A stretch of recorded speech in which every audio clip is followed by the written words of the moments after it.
Let's get lost beyond the grid.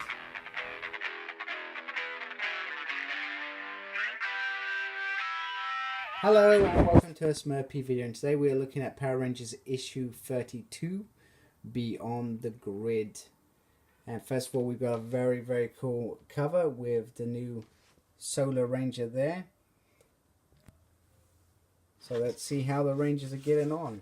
Okay, so the Rangers come across an alien race. They've lost their Morphin powers, and there's some harvest coming up by the Curator. So pretty much he says, hey, let's kill him. So first of all, Tonya almost gets taken out by some sort of space arrow. And it's Mike who saves him. Then it's all out attack. It's pretty cool. Some nice little fight scenes in there. It's pretty cool. And they realize that they can't hold their own, so Mike tries to keep out the aliens, etc. Okay, but this time it's too early for Mike to have a heroic save, and he is pulled in by Heckle, I think. Could be wrong, but it's pretty cool. And it's clear that Corone is in trouble with the Promethea, and the support systems are starting to fail. I found this slightly odd, mainly because Kim and Tanya didn't really have a connection. It's not like she, they met maybe a handful of times perhaps, but her main friendship was with Catherine, so I found that kind of bizarre. And she kind of tells Mike off, which is cool. They're all out their depth here at the end of the day. Okay, and you got to remember, these guys have not spent much time together. They've been thrown together after coming out of basically a war, and they're just starting to get to know each other. So it's kind of interesting how these relationships are building. Meanwhile, Andros learns that the stranger that attacked Corone has taken the relic. Meanwhile, Kimberly wants to speak to Heckle, who is the Blue Ranger. I'm still trying to get my head around that. And they kind of have a really interesting conversation. Most people thought that the Dino Charge Ranger was, I'm trying to think, the caveman guy. I don't really pay much attention to the newer seasons. I watch them, but I'm not really a big fan. So Heckle being thrown into this mix is quite interesting because he was kind of like a villain, etc. However, he's a Power Ranger in the future at some point, so something for him clearly changes, which is cool. I can't remember if he changed in the series. I would have to go back and watch it. One of you experts can tell me. Okay, so everything is about getting the relic back, and we're discovering that it's has something to do with the 1969 mission from Grace. So pretty much that is their next thing to go find. Meanwhile, she's got a little cool ship. So the Solar Ranger, I believe, is a new concept. She's a new design specifically for the season. So it's nobody that we actually know. It's somebody completely different, and they're clearly a loner. First of all, we get what looks to me like a kind of like a pirate ship, I guess is terminology. That's what it looks like to me. And they're talking about that there's more worlds to conquer, etc. for the harvest. Meanwhile, on this world, the Solar Ranger is, I think she keeps her helmet on to protect her, I think. I could be wrong, but she's clearly got a buddy there who I guess she cares about, so that's interesting. And then she decides to power down, so we get to see her face.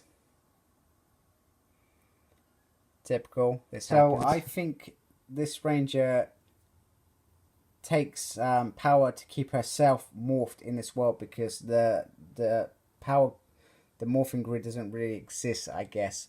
So hence why their powers don't remain on for long. So she's clearly found a way to keep her powers. So it's pretty much go, and we get some cool little morphing moments, which is always pretty cool. And then more bad guys. Now, this is a kind of interesting ship. It looks sort of like a crystal, and basically the Crimson Raiders blast down. So everybody is after the Solatrix. The bad guys, the Solar Ranger who used it to drain Promethea, and if the Rangers don't act, they're going to lose their ship, basically. They're going to be flown into space and they're not going to get very far. Kind of like towards the end of Lost Galaxy where they start to lose their engines, I guess. One thing I would say is I really dig the detail on the art. There is some good artwork on here. Very nice. It's very difficult, you know, you got to remember there's been years and years of artwork. So for artists to come up with something fresh every time, it must really take some real imagination for them. So once again, we get some battle scenes, and it's all kind of in this kind of makeshift like we had earlier in the book, which is pretty interesting, pretty different. And then by the looks of it, the bad guys leave. It looks like it's firing something on the ship, but then it leaves. Enjoy your just reward. So it's done something to the ship. And then they have a whole discussion about what they're fighting for, and the Rangers say we're fighting for our people, whereas the aliens were fighting for the thing, the Solarics, and pretty much they need it back to restore their ship. And we learn the Solar Ranger's name, Ilarion. I think that sounds right. So pretty much they're just discussing. Because the Rangers don't want to destroy the Solar Ranger. They soon realize that this Ranger's from a whole different way of living. She's never been shown mercy. Hence why she's so, you know, it's fight or die kind of situation every time. But they decide to go together, which is pretty cool.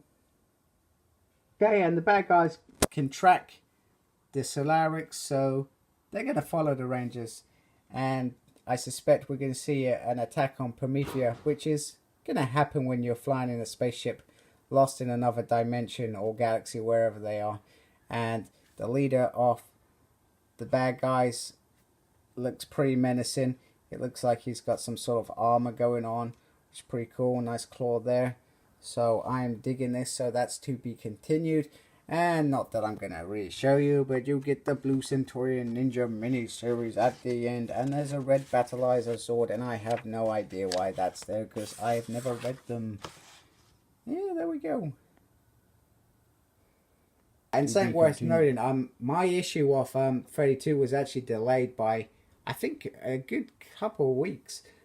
Because it's become, this Mighty Morphin Power Ranger series has become so popular that they're just selling out. So I think mine's still a first print, but you know, they had to wait for stock or something. So something didn't go as planned. So just if you're going to collect, make sure you got your subscriptions in, and you're obviously getting them without any issues, because I still haven't got issue 24. That's the only one that I'm missing. Okay, so like, comment, subscribe. Follow me on my Facebook, SmurredP. Thank you for watching, and embrace the geekiness. Goodbye.